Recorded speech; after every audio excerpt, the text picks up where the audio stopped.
मधुसूदन जी मालानी, जोरदार तालियों के बीच आइए सर।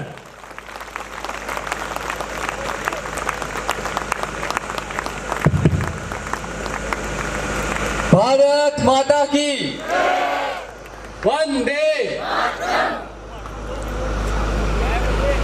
किसी शबरी ने पुकारा तो दुनिया ने देखा कि श्री राम चले आए। किसी मीरा ने पुकारा तो दुनिया ने देखा कि श्री कृष्ण चले आए। और किसी झुंझुनू जिले ने पुकारा तो हम देख रहे हैं कि सुधा यादव जी चले आए। ऐसे परम आदरणीय डॉक्टर सुधा यादव जी, मंच पर विराजमान सभी अतिथिगण, मेरे युवा साथियों, भाइयों बहनों, माताओं, बुजुर्गों, पत्रकार साथियों, बिरला सार्वजनिक अस्पताल का हमारा समस्त परिवार, आप सभी को हृदय से नमन। युवा शक्ति मंच पिलानी द्वारा आज मेरे जन्मदिन पर रक्तदान महादान की जो एक मुहिम उनने अमल में लाई है, उसके लिए मैं हमेशा उनका ऋणी रहूंगा और आपको भी बहुत बहुत धन्यवाद।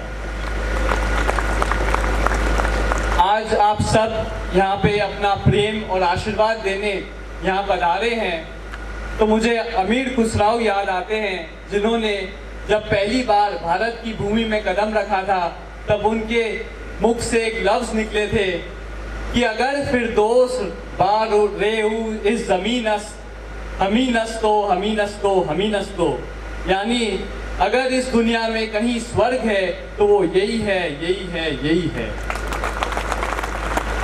आज आपका प्रेम और आशीर्वाद ही हमारे लिए स्वर्ग है और मैं आज अत्यंत खुश हूं कि बिरला सार्वजनिक अस्पताल को जो आप प्रेम और स्नेह दे रहे हैं, इसके लिए बहुत बहुत आपका धन्यवाद।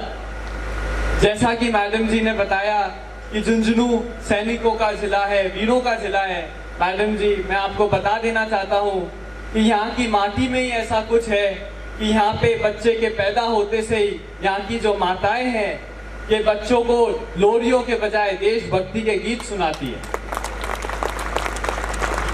इसीलिए जहाँ भी मैं जाता हूँ, मैं एक ही चीज कहता हूँ मेरे जिले के लिए कि क्यों देवता पैगंबरों का पूछता पता, इस मातृभूमि झुंझुनू जिले का तो कण कण है देवता। उन वीर शहीदों के करीने की बात कर, वीरों की तरह दुनिया में जीने की बात कर। मैडम जी, हमारा जिला ना केवल शारीरिक रूप से बलशाली है, ये मानसिक रूप से भी बलशाली है। यहाँ पे पढ़े हुए बच्चे आज देश विदेश में भारत का नाम रोशन कर रहे हैं। कई इंजीनियर बन गए हैं, कई साइंटिस्ट बन गए हैं। और आत्मबल की जब हम बात करते हैं तो मुझे याद आता है कि पिछले वर्ष सोहली गांव में जो सूरजगढ़ में पड़ता है, वहाँ पे एक त्रासदी हो गई थी, एक बाढ़ आ गई थी, जिससे कई घर उजड़ गए थे, कई लोगों का नुकसान हो गया था, कई फसलें बर्बाद हो गई थी। उस समय हमने एक रेस्क्यू टीम भेजी थी और हम व्यक्तिगत लोगों से मिले थे। तो हम एक शख्स से मिले थे जिनकी आंखों की रोशनी खत्म हो गई थी। तो जब हमने उन्हें इसके बारे में बताया कि यदि आप इन आंखों का इलाज सही समय पर करवा लेते तो शायद आपकी आंखों की रोशनी बच जाती थी, तो जो जवाब उन्होंने दिया वो आज भी मुझे याद है। उन्होंने कहा कि मैं मेरे घर में अकेला कमाने वाला हूँ और मेरी 2 बेटियां हैं। यदि मैं मेरे ये सारा धन मेरे आंखों के इलाज में डाल देता तो मैं उन आंखों का क्या करता जो ताउम्र मेरी बेटियों को अनपढ़ देखे। तो मैंने सारा धन मेरी बेटियों के शिक्षा में डाल दिया। तभी मुझे ध्यान आया कि जब हमारे प्रधानमंत्री मोदी जी लाल किले से कहते हैं बेटी बचाओ बेटी पढ़ाओ, तो भारत का हर जन उनकी इस भावना को समझता है और उसे अमल में लाता है। इसी प्रकार से जब हमने वो भी दशक देखे हैं जब दिल्ली में बैठी हुई सरकार अगर कोई आग्रह भी करती थी तो वो एक आदेश के समान लगता था और हमें कठोरता से उसका पालन कराया जाता था। लेकिन मैडम जी, आप उस पार्टी से संबंध रखते हैं जहाँ पे आदरणीय प्रधानमंत्री जी अगर हमसे एक आग्रह भी करते हैं तो हमारे लिए वो एक आह्वान हो जाता है और यहाँ का भारत का हर जन उसे अनुष्ठान मानकर उसकी पालना करता है। ये ना केवल हमारे देश में बल्कि विदेशों तक इसकी पालना होती है, जिसका सबसे सुंदर उदाहरण है अंतर्राष्ट्रीय योग दिवस। जब हमारे प्रधानमंत्री जी ने योग के बारे में बताया तो न केवल हमारे देश ने बल्कि विदेशों तक उसकी पालना हुई थी पूरे श्रद्धा और निष्ठा से। और आज हमारी संस्कृति जब विदेश में जाती है तो संस्कृति का विस्तार होता है, हमारी संस्कृति, सनातन संस्कृति आगे बढ़ती है। संस्कृति की जब हम बात करते हैं तो मुझे याद आता है कि हमारी संस्कृति में जब एक मूर्ति की स्थापना होती है, उसमें जब नेत्र लगाए जाते हैं, जिसे हम चक्षुदान कहते हैं, तब उसकी मूर्ति की प्राण प्रतिष्ठा मानी जाती है। मैडम जी, मैं आपको बता देना चाहता हूँ कि 70 साल पूर्व भारत की पहली स्वास्थ्य मंत्री राजकुमारी अमृत कौर ने बिरला सार्वजनिक अस्पताल रूपी मंदिर का शिलान्यास किया था।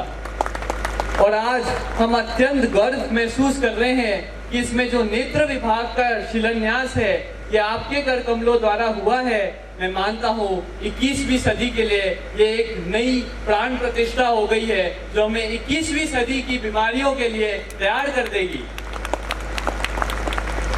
चाहे वो कोरोना काल हो, चाहे वो गौवंश में आई लंपी बीमारी हो, या कोई भी ऐसी जानलेवा बीमारी हो, ये बिरला सार्वजनिक परिवार आपकी सेवा के लिए हमेशा तैयार रहेगा।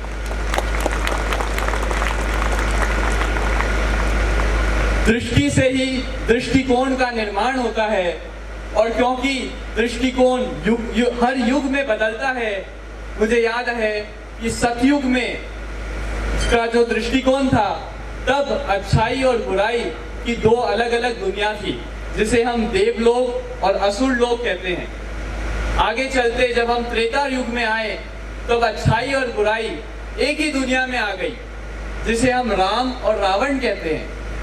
द्वापर युग में अच्छाई और बुराई एक ही परिवार में आ गई, जिसे हम कौरव और पांडव कहते हैं। और कलयुग में अच्छाई और बुराई एक ही व्यक्ति में आ गई, जिसे हम मनुष्य कहते हैं। तो सकारात्मक और नकारात्मक विचार ही हमारे वो देव और दानव है, और वो देवता है जो हमारे भीतर ही विराजते हैं। जब हमारे प्रधानमंत्री जी कहते हैं कि सबका साथ, सबका विकास और सबका विश्वास, वो विश्वास से यही बात बताना चाहते हैं कि हमारे अंदर भी वो छुपी हुई प्रतिभा है, जिसे अगर हम पहचाने तो हम देश का नाम रोशन कर सकते हैं। मुझे वो बात याद आती है रामचरितमानस की, जब एक बार समुद्र के तट पर हनुमान जी हताश होकर बैठ गए थे, क्योंकि उन्हें मार्तंड ऋषि का श्राप था कि उन्हें उनकी शक्तियां याद नहीं रहेगी और अपने आप में विश्वास खो बैठेंगे। तब जामवंत जी उनके पास आते हैं और वो चौपाई कहते हैं कि कहत रीचपति सुन हनुमाना, काष्ठ साथी रहे तु बलवाना, पवन तनय बल पवन समाना, बुद्धि विवेक विज्ञान निदाना, कौन सुकाज कठिन जग माही, जो नहीं हो ये ताक तुम पाई। ये बात सुनकर हनुमान जी ने छलांग लगा दी थी। आज उसी बात से जब हम अपने आप में विश्वास रखते हैं, तो हम देशों दुनिया तक हमारा देश का नाम रोशन कर सकते हैं। और इसका उदाहरण है कि आज दुनिया की जो सबसे बड़ी कंपनियां हैं, उसका नेतृत्व भारतीय कर रहे हैं। और यह अत्यंत गर्व की बात है कि जिस देश ने भारत को सदियों से गुलाम बनाए रखा था जबरन, आज उसी देश का नेतृत्व एक भारतीय अपनी क्षमता के कारण कर रहा है। यह हमारे सब के लिए एक बहुत गौरव का विषय है। आज आप सब यहाँ पधारे, आपने इतना प्रेम, इतना स्नेह और इतना आशीर्वाद हम सबको प्रदान किया है। मैडम जी, आप अपने व्यस्त समय में से कीमती समय लेकर जो आप यहाँ पधारे हमारे झुंझुनू जिले की पावन धरा पर, मैं आपको पुनः बारंबार नमन करता हूँ। और आप सभी माताएं, बहनें, युवा साथियों को भी बारंबार मैं नमन करता हूँ कि आप आज पधारे। बहुत बहुत धन्यवाद। जय हिंद, जय भारत।